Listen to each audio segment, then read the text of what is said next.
Hey guys, so I just wanted to kind of come back because the stream got cut off after we talked about the two tools this week that we were going to work on. And I think I got cut off at where I went into talking about Ramona from the Housewives and just the fact that, she really has a structure down for her, just for her daily life, for business to be successful. And I held up this book that, just get a book from the dollar store or from wherever and just write on it what it's about this week or this book and the date and just go to town. And what I started doing was, you know, you can see like it's just a big scribble of stuff, but it actually makes sense because I'm sectioning things off. I'm putting dates in the margins. I'm making my notes in the margins of what's done and what's not done and what needs to move on to the next. And I'm really finding that I'm getting a lot accomplished that way, and I'm seeing some good success and change in the momentum of what I've been doing. And the last thing I just wanted to make sure you guys were able to get, because it's the super important part of it, is the whole idea of Debbie Ford and what Debbie Ford has brought to the table with this whole road to success and being the CEO of I Am.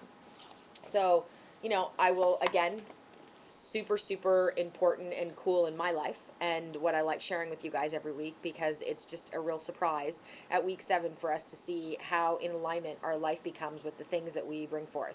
So, if you want to pick it up, you can pick it up at the bookstore.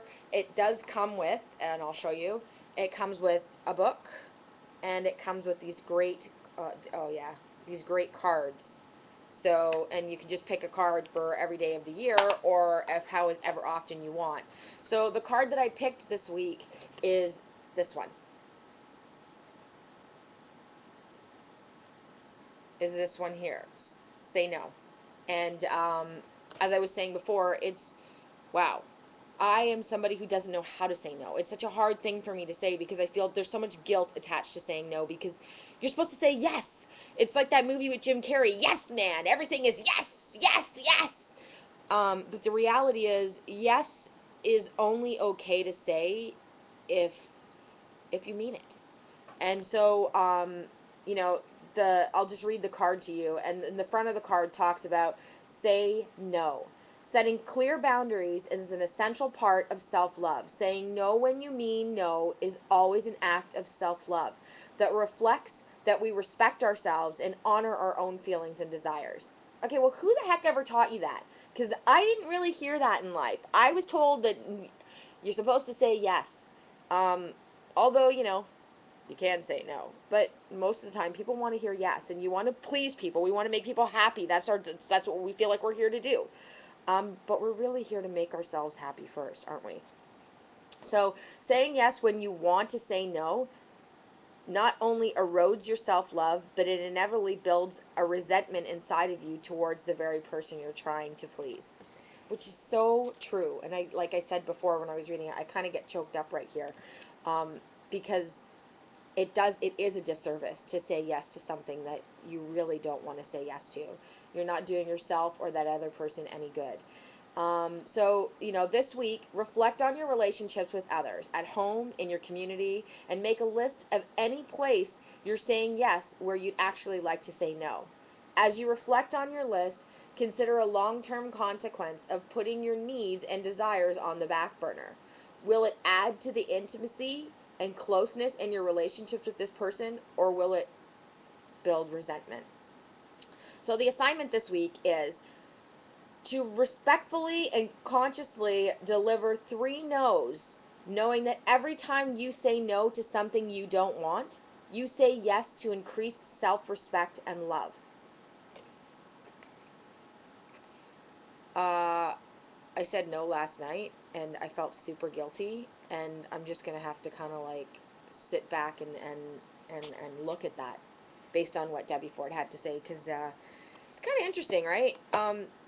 I feel like growing up in society, you're taught like you have to do all of these things, and the reality is you have to do what's right for you. And I don't think that we're taught that and we're empowered to feel that enough. So on your week, not weed, but week of success, go out, consciously make a decision to say no where you need to say no, and you've been saying yes all along. Know that there probably will be some guilt that comes up, but that you have to remind yourself that you love yourself and it's okay and it's going to be okay. And have some fun with it. And use your tools. Use the tools. The tools this week.